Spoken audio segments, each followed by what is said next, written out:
पनवाकल municipal committee के chairman मियां अब्दुल कवी इंढण पारां हाई स्कूल पनवाकल में पाक अफ़वाज जे पाकिस्तान जिंदाबाद के नाले ते योम दिफ़ा जे पुरवकार तकरीब थी, जंहिंमें पाक फ़ौज जे नुमाइंदनि समेत म्यूनिसिपल कमेटी चेयरमैन मियां अब्दुल कवी इंढण, शबीर अहमद शेख, अब्दुल रज़ाक खान धारे जो, शफ़क़तुल्लाह बाबर, मुस्तफ़ा बोस्तार, असिस्टेंट कमिश्नर पनवाकल DSP मुश्ताक फुल समेत सवे शहरनि स्कूली शागिर्दनि शिरकत करे क़ौमी तरानो, क़ौमी नग़मा, मुख़्तलिफ़ टैबलोज़ पेश करे पाक अफ़वाज पाकिस्तान जिंदाबाद जा नारा हयां। अॻवान ख़िताब कंदे चयो त असीं पाक फ़ौज सां हर ॾुखे वक़्त में गॾु आहियूं। पाकिस्तानी क़ौम जी सलामतीअ लाइ शहादतूं माणींदड़नि खे सुर्ख़ सलाम पेश कयूं था।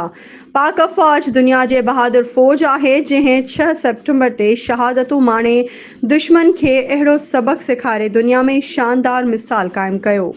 वधीक ख़बरुनि ऐं अपडेट्स जे लाइ असांजे चैनल खे सब्सक्राइब कयो ऐं हा, बेल आइकन खे प्रेस करणु न विसारिजो त जीअं असांजी हर नई अचण वारी वीडियो तव्हां ताईं पहुचे।